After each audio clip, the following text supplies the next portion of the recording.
우리 앞뒤 작업분들과 함께 인사합니다. 보고 싶었습니다. 사랑하고 존경합니다. 할렐루야.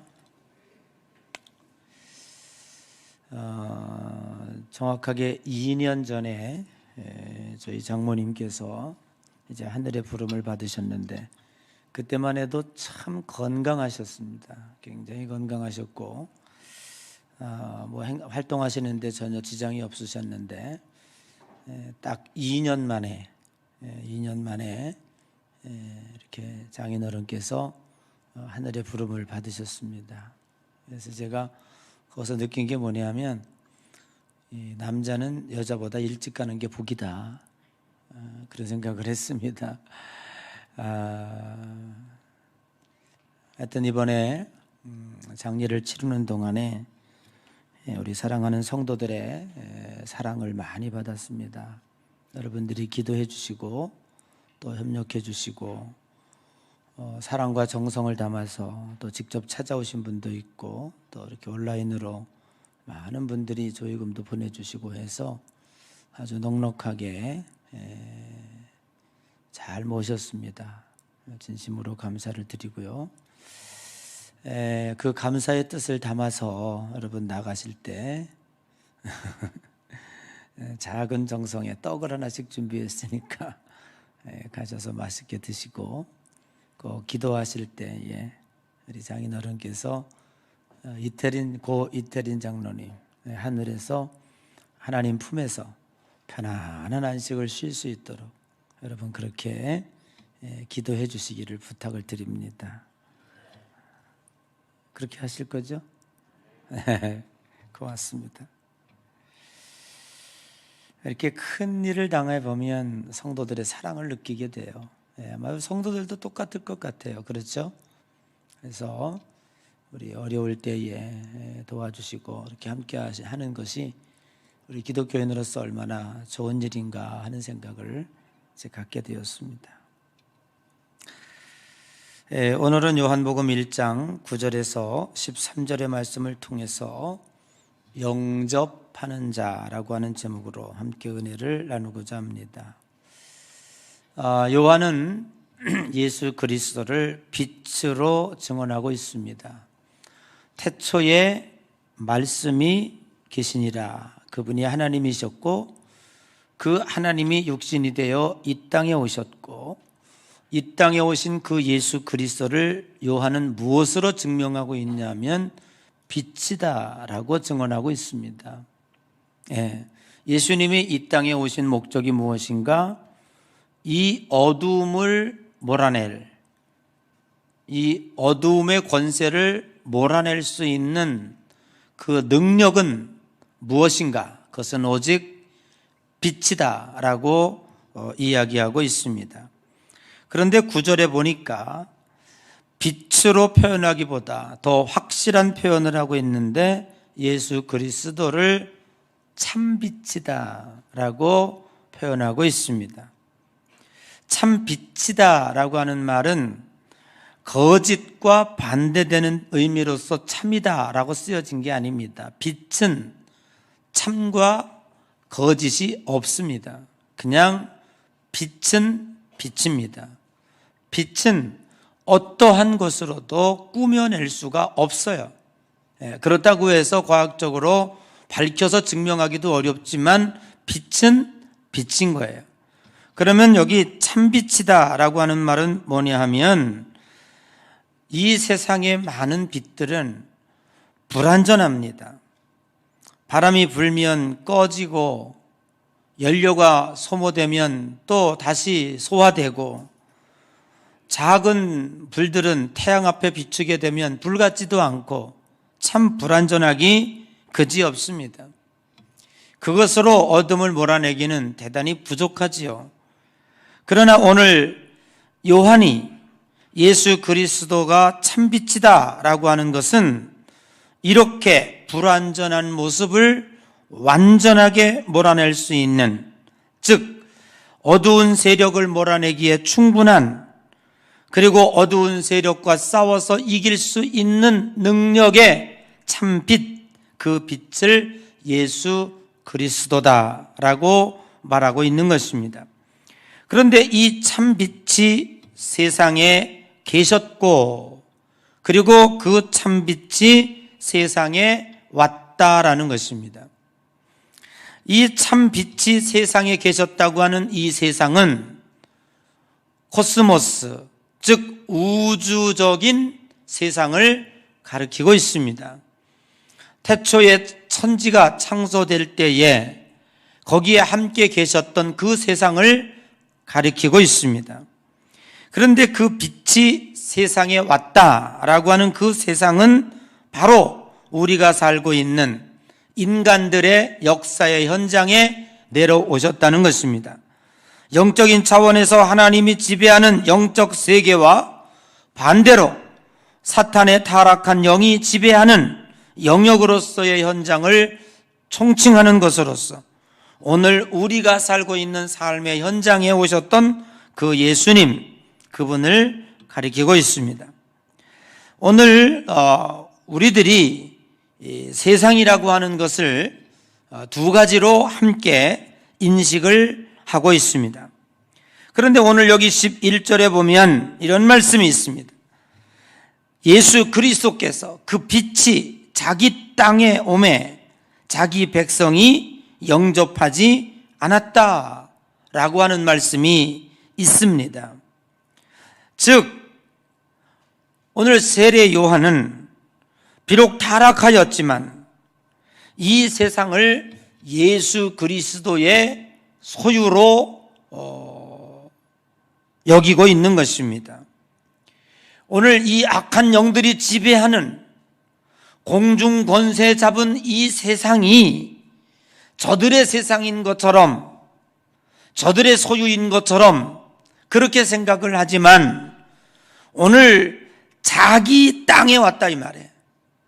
오늘 우리가 살고 있는 이 세상은 예수 그리스도, 즉 하나님의 땅인 줄로 믿습니다.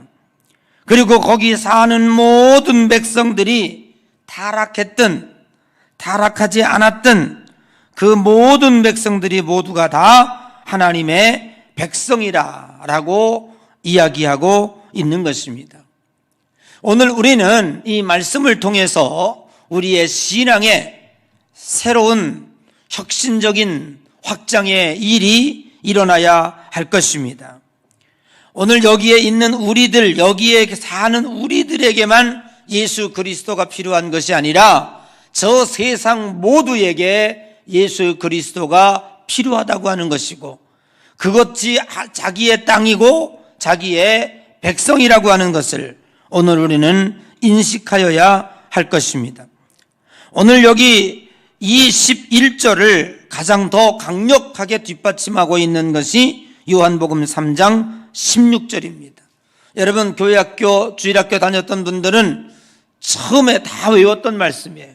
우리 한번 펼칠 필요도 없어요. 그거 펼치면 괜히 나 주일학교 안 다녔습니다 그러는 거와 똑같아. 자, 한번 외워볼까요? 다 같이 시작.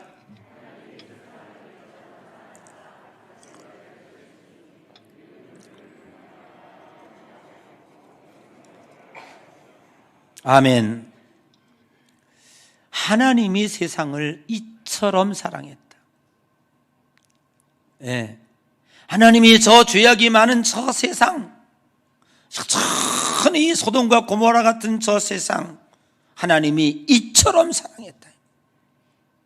하나님이 우리들도 사랑하지만 저 교회 밖에 있는 저 세상도 하나님은 자기 땅이라고 하고, 저 죄악이 관영한 저들도 하나님은 자기 백성이라고 선언하고 있는 줄로 믿습니다. 이번에 제가 장례를 치르면서 아침 일찍 어디 제대로 밥 먹을 데가 없어서 거기서 바로 떨어진 얼마 안 된 곳에 가서 해장국 한 그릇 먹으러 갔는데 아침에 그 이른 아침에 거기가 꽉 찼어요. 보니까 다 젊은이들입니다. 젊은이들인데요.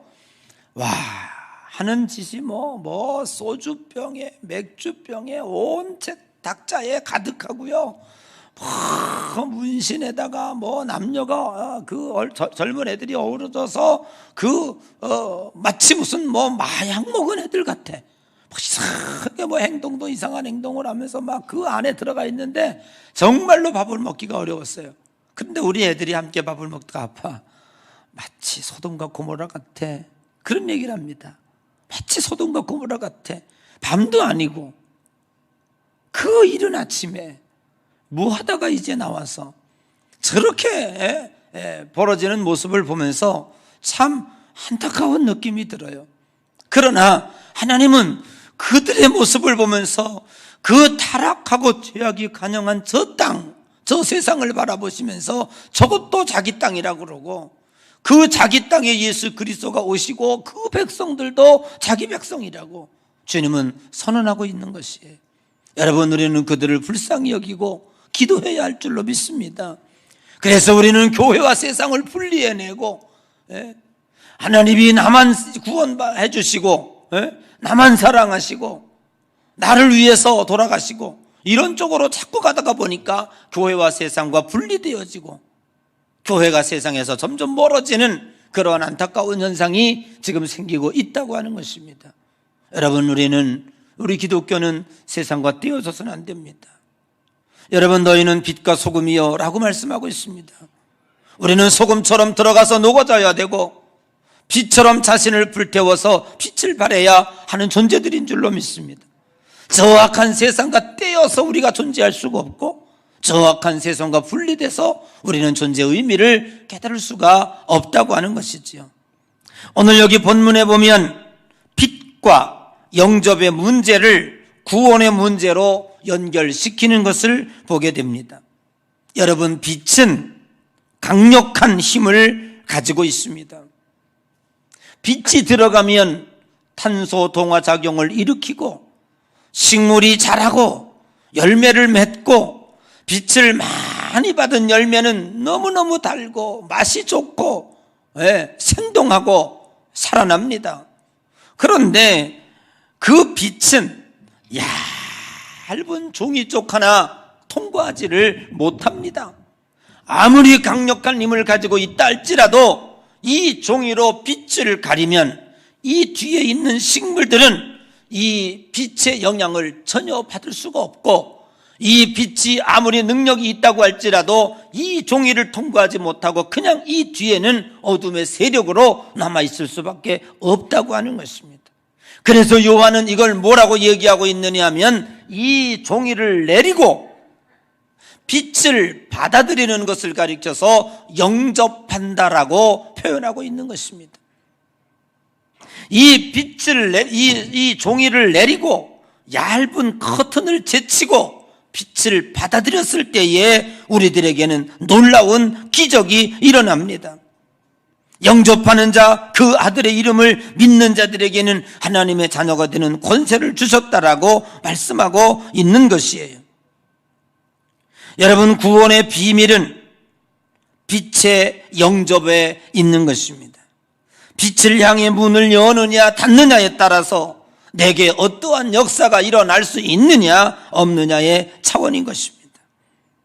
우리나라는 1866년 우리가 역사적으로 잘 아는 것처럼 흥선대원군의 쇄국 정책을 기억할 수 있을 것입니다. 외부의 세력을 차단하고 자신의 왕권을 공고하기 위해서 외부의 세력이 우리나라에 들어오는 것을 막고 있습니다. 급기야 천주교의 선교사를 처형함으로 프랑스와의 전쟁을 치르게 됐습니다. 1871년에 제너럴 셔머노 사건을 계기로 미국과의 한바탕 전쟁도 치루었습니다. 외부의 문물을 받아들인다는 것은 매우 위험성을 갖고 있었고 정치하는 사람들에게는 두려운 것이었습니다. 그래서 한 나라를 꽁꽁 걸어 잠근 것입니다. 심지어는 척합이라고 하는 것을 만들어서 전국에다가 세웠습니다. 그 뜻이 무엇입니까? 서양 오랑캐의 침입에 맞서서 싸우지 않는 것은 화친이다. 화친을 주장하는 것은 나라를 팔아먹는 것이다라고 왜곡해서 이 땅에 이 다른 나라에 어떤 발도 붙이지 못하도록 나라를 꽁꽁 걸어 잠궜습니다. 우리 이웃나라 일본은 어떻습니까? 열려진 마음으로 외부 문물을 받아들이고 명지유신을 통해서 나라의 신시대의 개혁을 열어갔습니다. 우리나라보다 훨씬 더 앞서서 이제 외부 문물을 통해서 나라가 변화되고 근대화되었다고 하는 것을 우리는 역사적으로 깨닫게 됩니다. 그것은 잠그느냐 여느냐의 차이이었습니다. 사랑하는 성도 여러분, 기독교의 복음이 영접을 구원과 연결시키는 이유도 여기에 있는 것입니다. 오늘 여기 12절에 영접하는 자에게 하나님의 자녀가 되는 특권이 주어진다고 했습니다. 여러분, 자녀가 누리는 법적인 지위, 우리가 구태여 설명할 필요가 없습니다. 여러분, 내가 만일 삼성의 이건희 회장의 아들이었다면, 그럼 아들인 자와 아들이 아닌 자는 단어 하나 차이입니다. 그러나 그가 받는 특권은 가히 짐작할 수가 없습니다. 상상할 수가 없습니다. 그가 누리는 특권, 그가 받는 상속, 여러분 어떻습니까? 우리가 자녀가 된다면 당연히 부모의 사랑을 독차지할 자격이 있습니다. 부모의 권위는 물론 재산 또한 상속할 특권이 주어지는 것입니다. 오늘 기독교는 그 어마어마한 비밀을 영접이라고 하는 단어로 사용하고 있는 것입니다. 여러분, 기독교의 복음은 어떤 결과를 제시하여 납득시키거나 이해시키는 일에 있지 않습니다. 예수 믿으면 천국이고 안 믿으면 지옥이라고 하는 말을 무엇으로 설명할 수 있겠습니까? 영접이라고 하는 것은 전인격적인 수용과 전인격적인 허락을 의미하는 것입니다. 한 남자가 한 여성을 사랑합니다. 수없이 사랑한다 고백을 하고 프로포즈를 했지만 쌩하고 그 마음을 받아들이지 않습니다. 그런데 수십 번 수백 번 그렇게 했는데 이제 얼마 가지 않아서 이 여인이 이런 생각을 합니다. 내가 뭔데 저 사람 나를 위해서 이렇게 사랑을 고백하니 내가 이제 좀 마음의 문을 열었다 하고 그 프로포즈를 받아들인다라고 하는 말을 했습니다. 그때부터 이 사람들은 연인 관계가 되고 남이 님이 되고, 어느 날 보니까 두 사람이 결혼해요. 성경에 있는 것처럼 두 사람이 한 몸을 이루는 부부의 관계가 되어 있더라 이 말에. 그러면 그것은 어디서부터 비롯됐습니까? 그 여성이 프로포즈를 받아들이는가, 그래서 마음의 문을 여는가 안 여는가의 차이점이 있는 것입니다. 그 마음의 문을 여는 순간에 그 사랑이 하나가 될 수 있었던 것입니다. 여러분, 우리가 문을 연다고 하는 것은 외부의 공기에게 나 점령당해도 좋소라고 하는 허락입니다. 빛은 문을 여느냐 닫느냐의 싸움인 것입니다. 요한계시록 3장 20절을 보니까 볼지어다 내가 문 밖에서 두드리노니 누구든지 내 음성을 듣고 문을 열면 내가 그에게로 들어가 그와 더불어 먹고 그는 나와 더불어 먹으리라 라고 하는 말씀이 있는 것입니다. 우리가 마음의 문을 연다고 하는 것은 참 빛을 받아들인다는 것입니다. 영접한다고 하는 것은 주님을 내 마음속에 받아들인다는 것입니다.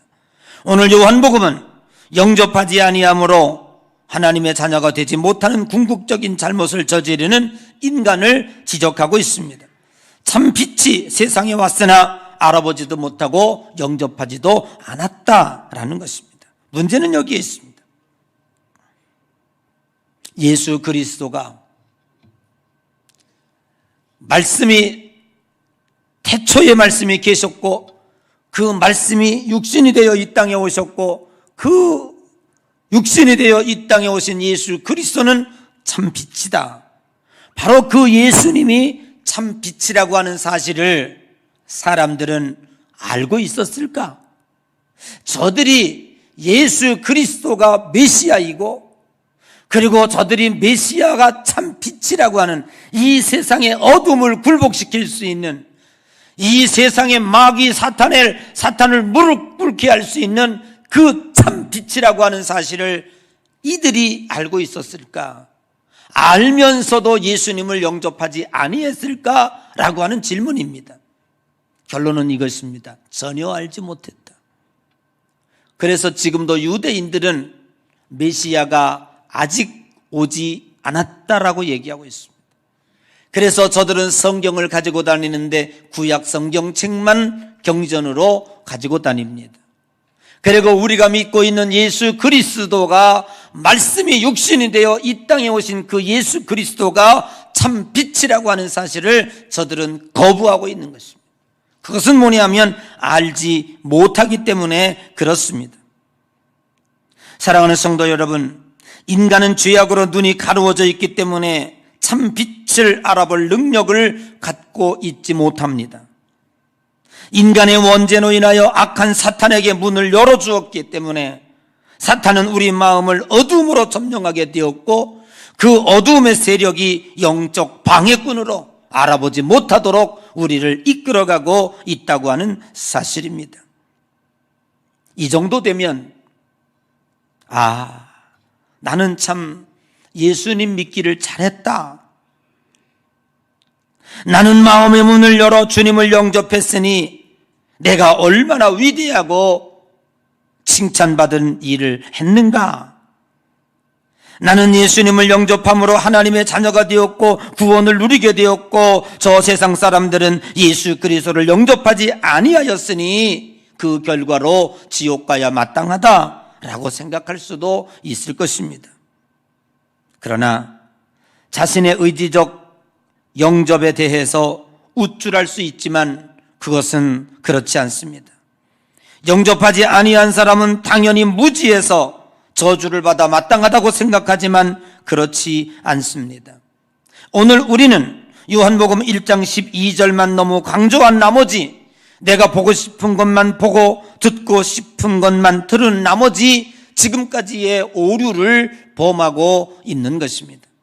저 세상 사람들은 죽어 마땅하고 나는 예수 그리스도를 영접했으니 구원받아 마땅하다라고 스스로를 자위하고 위대하다, 칭찬하다, 의롭다고 자기를 우쭐댈 수가 있다고 하는 이야기입니다.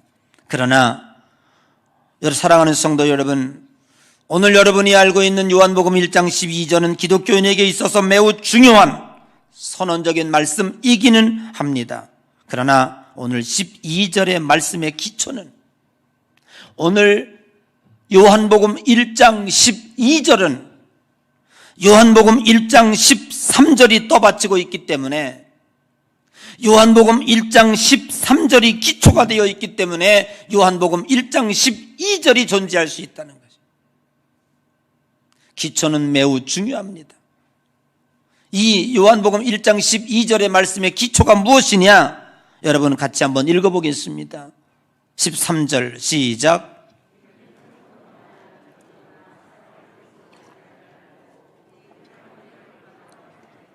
아멘.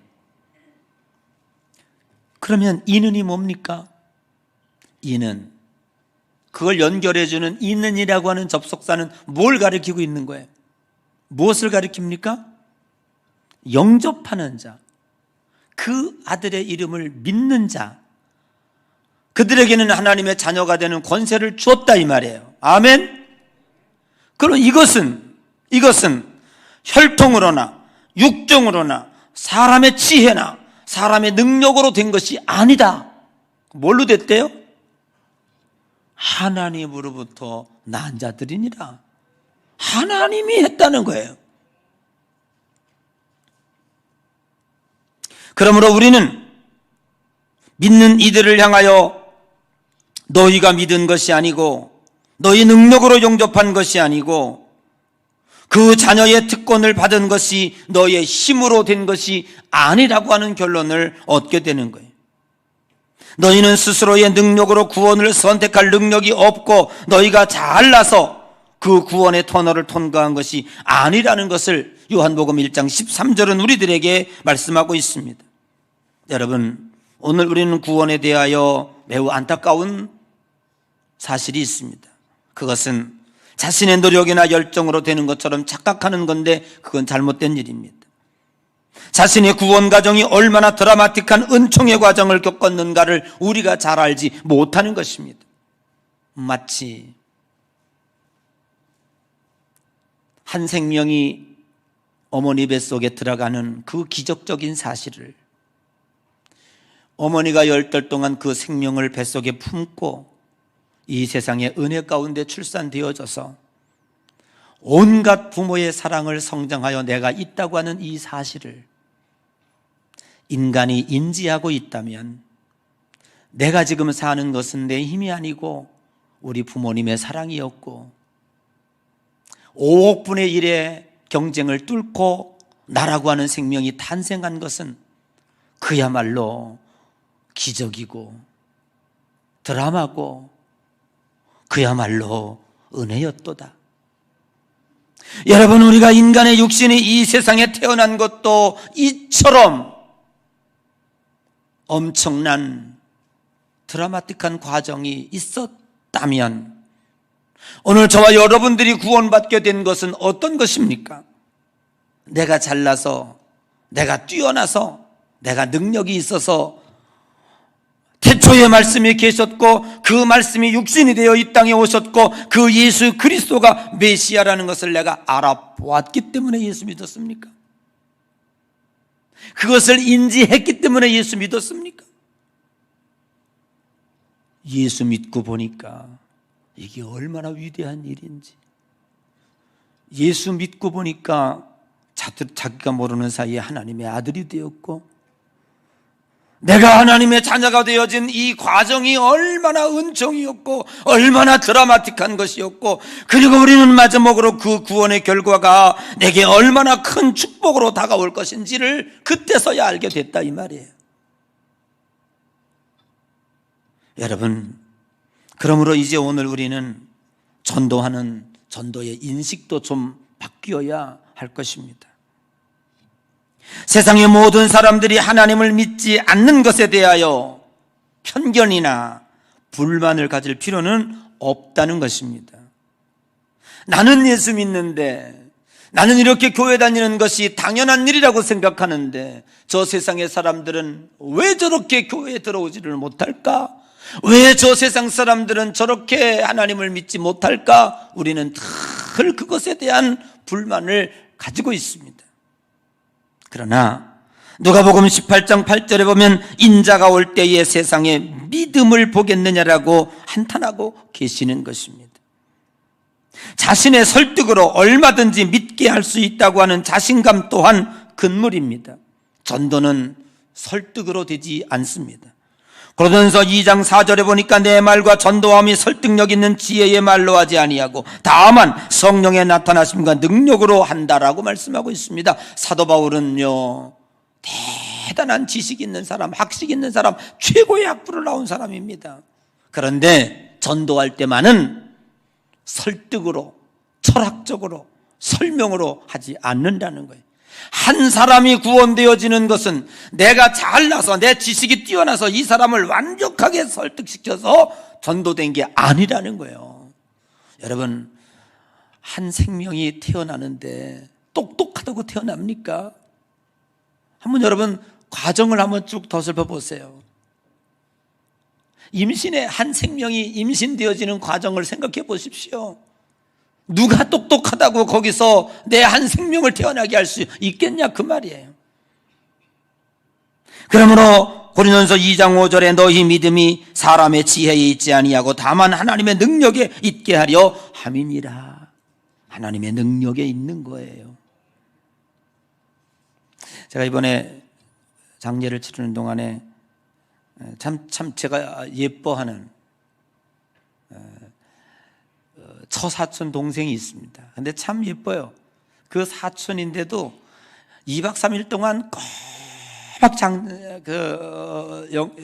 장례식장을 지켜요. 안 가고 직장 휴가까지 내가지고 같이 밤새우고 같이 거기서 자고 같이 밥 먹고 사촌들 아무도 안 했어. 오직 그놈 하나만 그렇게 하더라고. 너무 예쁜 거예요. 그런데 이 녀석이 교회를 안 다녀요. 교회를 안 간대요. 뭐 이 녀석 저 녀석 하니까 그 친구도 나이 60이야 뭘. 제가 옆에 앉아서 밥을 먹는데요, 그 친구하고 신학적이든 철학적이든 인문학적이든 무엇으로도 논쟁하고 설득할 수 있어요. 그 정도 알아들을 수 있는 사람이야. 그런데요, 절대로 하지 않았어요. 제가 목사라고 하여 옆에 밥 먹으면서 아무리 귀에 아름답게 설득을 했다고 할지라도 그 친구가 믿음을 갖는 게 아니라는 사실을 내가 알고 있기 때문에 저는 간절히 기도했습니다. 하나님, 이 영혼에도 기름 부어 주십시오. 그리고 마음의 문을 열어 주님을 영접하게 해 주십시오. 그 기도가 먼저지 설득이 먼저가 아니라고 하는 거예요. 그래서 여러분, 우리 기독교는요, 전도는요, 말보다 기도와 하나님의 능력, 하나님의 은총이 임하는 것이 먼저인 것입니다. 저들이 빛을 향해서 문을 열어달라고 기도할 때 하나님의 은혜가 임하는 것입니다. 옛날에 우리 교회에서도 간증했습니다. 고구마 전도법이죠. 전도는 어떻게 하는 겁니까? 내가 설득해서 여기 데려오는 게 아니에요. 여기까지는 데려올 수 있지만 그 사람이 믿을 수는 없는 거예요. 그럼 어떻게 해야 되느냐? 1단계는요, 찔러보는 거예요. 이 사람이 익었나 안 익었나, 정말로 삶의 고뇌가 있는지, 천국을 인식하고 있는지, 죽어서 하늘나라가 있다면 한번 믿어볼까 생각을 하고 있는지, 그런 것들이 관심이 있는지를 찔러보는 거예요. 그러면 이제 이 젓갈이 쭉 고구마 들어가, 그지? 고구마 익히잖아, 찌잖아, 그지? 예. 그러면 고구마를 찔러보면 익었다. 그러면 그거를 담는 거예요. 그래서 교회로 초청을 하는 거예요. 그래서 교회 초청해서 그가 그리스도의 성숙한 멤버로 양육될 수 있도록 우리는 다만 도울 수 있는 거예요. 누가복음 10장 2절에 이런 말씀이 있습니다. 이르시되 추수할 것은 많되 일꾼이 적으니 그러므로 추수하는 주인에게 청하여 추수할 일꾼들을 보내주소서 하라. 우리는 다만 그 곡식을 익도록 만드는 것은 하나님이신 거예요. 그럼 우리가 전도자가 해야 될 일은 뭐냐면 익은 곡식을 거두어 드리는 것 뿐입니다. 그러면 그 전도가 왜 필요하느냐? 그 익은 곡식을 거두어 드리지 아니하면 그냥 썩어서 땅에 떨어져서 죽어버리는 거예요. 아무 쓸모없는 열매가 되어버리고 마는 겁니다. 그러므로 예수 그리스도께서 한탄하고 있는 거예요. 지금 이 시간에 많은 곳에도요, 익은 곡식들이 많은 거예요. 추수할 게 너무 많은데 추수할 일꾼이 적다. 가서 빨리 저들을 추수했으면 좋겠다라는 것이 예수님의 마음인 거예요. 오늘 저와 여러분들도 이 마음을 가져야 할 줄로 믿습니다. 예수님이 자기 땅에 오셨고 소돔과 고모라와 같이 이른 새벽에 여전히 그냥 취하여 마약에 취했는지 뭐에 취했는지 그냥 뒤엉켜서 소돔과 고모라처럼 살아가는 그 청년들도 자기 백성이라 하셨으니 그 가운데도 하나님의 백성이 있을 것이다.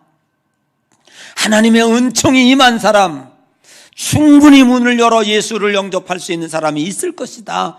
우리는 그들을 하나님으로 초청하는, 추수하는 일꾼의 작업이 있어야 할 줄로 믿는 것입니다. 우리가 하나님의 자녀가 되므로 물로도 씻을 수 없고 불로도 태울 수 없는 죄를 용서받았습니다. 죄악으로 하나님과 원수되어 멸망의 길로 가던 우리들이 하나님과 평화를 누리게 되었습니다. 주인의 집에서 종으로도 쓸 수 없는 우리들이 하나님을 아버지라 부르게 되었고 우주 만물의 주인이신 하나님의 나라를 상속받게 되었습니다.